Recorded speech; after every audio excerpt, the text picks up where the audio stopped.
ना पंहिंजो केस था खणनि, न पंहिंजो को दाद फरियाद था कनि। गैरकानूनी हथियार पेर असांजे मथां पुआणियूं, असां विढ़नि असांखे ढकण, असांखे खिचीअ, असां तव्हां सफ़ा ज़िला असां लेस ते असां मटियारे जी दरख़्वास्त कयूं था, केस कयूं, असांजो केस खणियो। खबर शामिल कयूं पिया हाला मां रिपोर्ट एजाज बुगियो जी। हाला जे ॻोठ सांदाल जे रहवासी ॻोठाणनि पारां घर ते हमले जे ख़िलाफ़ औरतनि ऐं ॿारनि सां गॾु एहतियाती मुज़ाहिरो कयो वियो।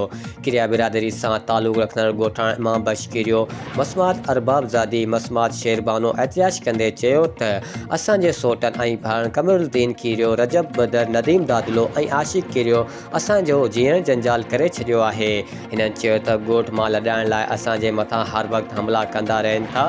हिननि ॿुधायो त मुस्किरा माण्हू गुज़िरियल राति ॿ दर्जन खां मथे हथियार बदन साण करे घर जूं भितूं टिपी घर में मौजूदु औरतनि ऐं ॿारनि ते सख़्तु तशदुद कयो ऐं घर में पियल रोक रक़म, सोना, ज़ेवर ऐं ॿियो क़ीमती सामान खणी फरार थी विया। फायरिंग सबबि सॼे ॻोठ में ॾहाका वारी सूरतहाल पैदा थी वई। वाक़े जो इतला पुलिस खे ॾिनो वियो, मगर पुलिस इतला बावजूदु वाक़े वारे हंधि न पहुती।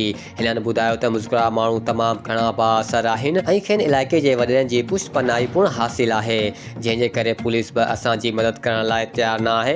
हिननि चयो त असांखे असांजे ॿारनि खे जानी ऐं माली नुक़सान जो अंदेशो आहे। हिननि IG Sindh Ghulam Nabi Memon, DIG Hyderabad, SSP Matiari ऐं आला अख़्तियारनि खां पुरज़ोर मुतालबो कयो आहे त घर ते हमिलो कंदड़ जावादारनि खे गिरफ़्तार करे असांखे तहफ़ुज़ फ़राहम कयो वञे।